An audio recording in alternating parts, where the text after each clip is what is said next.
नमस्कार, आप सभी का स्वागत है। मैं Indira Saraswat, associate professor, government girls school Sikar. आज के इस वीडियो में बिहारी सस्से के वियोग श्रृंगार का वर्णन पढ़ेंगे। दुआ इस प्रकार है।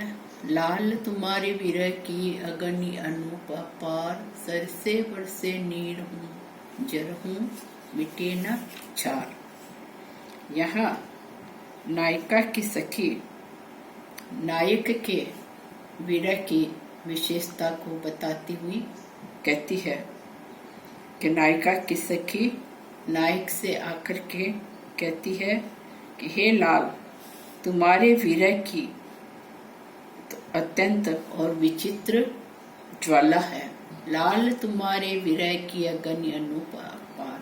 हे लाल, हे नायक, तुम्हारे विरह की आग अनुपम है, अपार है, विचित्र प्रकार की ज्वाला है। सर से बरसे नीर हूँ जर हूँ मिटे न जार। ये कैसी ज्वाला है कि जो पानी अर्थात अश्रु जल के बरसने पर और अधिक ये ज्वाला बढ़ जाती है कि तुम्हारे प्रति प्रेम जो है वो निरंतर और ज्यादा बढ़ता जाता है और विरह का ताप जो है वो शांत नहीं होता है। यहाँ विरह की विचित्र दशा का वर्णन किया गया है कि सरसे बरसे नीर हूँ जिट मिटे न झार, कि यहाँ विभावना अलंकार का प्रयोग हुआ है और विरह की विचित्र दशा का वर्णन किया गया है। इससे अगला दोहा इस प्रकार है। कहलाने एकत बसत अहि मयूर मृग बाग, जगत तपोवन सो कियो दीरघ दाग निताग। यहाँ भीषण गर्मी का वर्णन किया गया है कि अत्यधिक गर्मी होने के कारण कि जो जिन जीव जंतुओं में, जानवर में परस्पर वेर भाव होता है, वे भी अपना वेर भाव भूलकर एक साथ निवास करते हैं, छाया को ढूंढते हैं, एक जगह पर बैठते हैं। तो उन परस्पर शत्रु भाव, वेर भाव वाले जानवरों को भी एक जगह बैठा हुआ देखकर ऐसा लगता है कि जगत तपोवन सो क्यों, कि इस भीषण गर्मी ने तो मानो पूरे संसार को तपोवन बना दिया है, आश्रम बना दिया है। कि जिस प्रकार तपोवन में, आश्रम में कि सभी प्रेम से व्यवहार करते हैं, आपस में साथ साथ रहते हैं, कोई लड़ते झगड़ते नहीं है, तो यहाँ भीषण गर्मी के कारण सांप और मोर, जिनमें परस्पर वैर होता है, शत्रु होते हैं, उनको साथ बैठा हुआ देख रहे हैं हम भीषण गर्मी के कारण। और मृग बाघ जो है वो जंगली अन्य जानवरों का शत्रु है, लेकिन भीषण गर्मी में कि छोटे जंगल के अन्य मृग इत्यादि जानवर, बाघ, ये भी परस्पर साथ बैठे हुए नजर आते हैं। तो सभी को छाया चाहिए, तो छाया का आश्रय लेने के लिए कि ऐसा लगता है कि इस ग्रीष्म के प्रभाव से तो सारा संसार मानो तपोवन बन गया है, आश्रम बन गया है।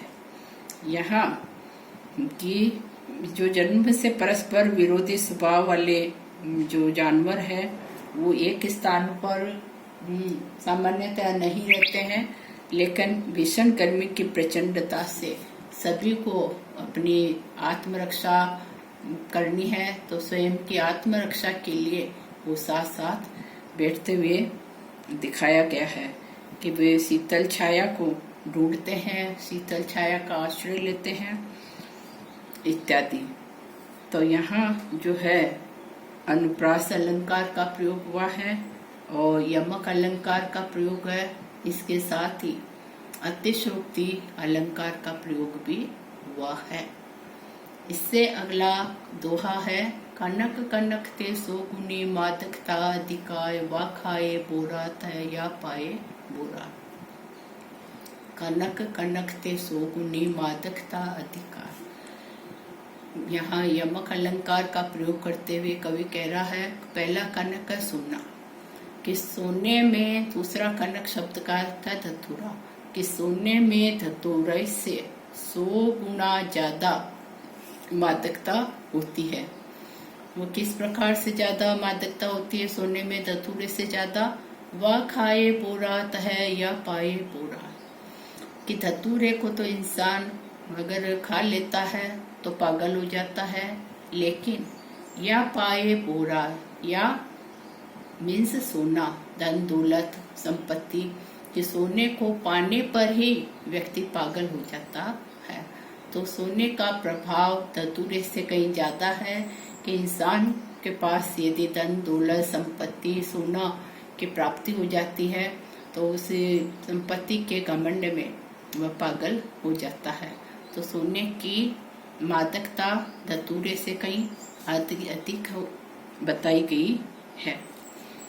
यहाँ बिहारी कवि कह रहा है, सोने में धतूरे से 100 गुना अधिक मादकता होती है, क्योंकि धतूरे को तो खाने पर इंसान पागल होता है, लेकिन सोने को अर्थात संपत्ति को तो मात्र पाने पर ही व्यक्ति उन्मादी हो जाता है, पागल बन जाता है।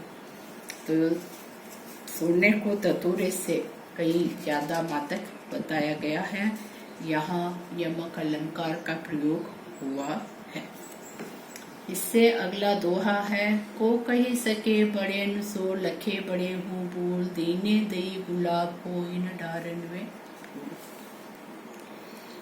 इसका यहाँ कवि ने विधाता की जो रचना है, विधाता के द्वारा की गई भूल को यहाँ बताया गया है।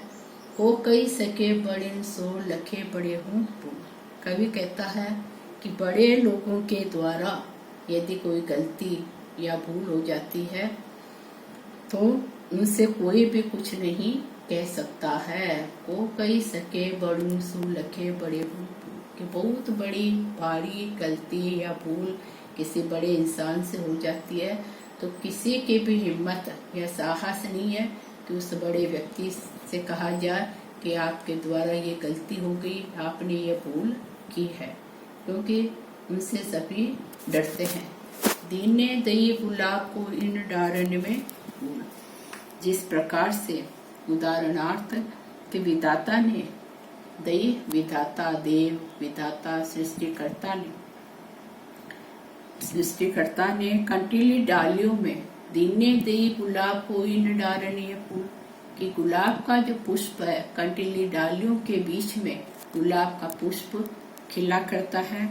तो ऐसी बड़ी भूल विधाता के द्वारा जो की गई है ये बहुत ही अनुचित है, लेकिन किसी में भी विधाता की इस गलती का दोषारोपण करने का साहस या सामर्थ्य किसी में भी नहीं है कि विधाता ने ऐसा क्यों किया, कांटे की झाड़ी में बेचारे गुलाब को क्यों जगह दी, क्यों स्थान दिया। कोई भी व्यक्ति विधाता की इस गलती को बताने की हिम्मत या साहस नहीं कर सकता। भाव यह है कि बड़े लोगों की गलती या भूल को छोटे लोग जो है कभी कुछ नहीं कह सकते, और साधारण व्यक्ति, छोटे व्यक्ति की अगर कोई गलती हो जाती है तो सभी उस पर दोषारोपण करते हैं। लेकिन ये संसार का ये व्यवहार है, ये अनुचित है, गलत है कि गलती चाहे किसी की भी हो, छोटे की हो, बड़े की हो, कि उसे बताया जाना चाहिए, सबके सामने समक्ष रखा जाना चाहिए। पर ऐसा होता नहीं है, बड़े व्यक्तियों की गलती को हम नजरअंदाज कर देते हैं। यहाँ अयोग्य व्यक्ति को अच्छी चीज देने पर विधाता की भूल जो है उसे हम क्षमा कर देते हैं, यह बताया गया है। अलंकारों में अनुप्रास और अनुक्ति अलंकार का प्रयोग हुआ है। धन्यवाद।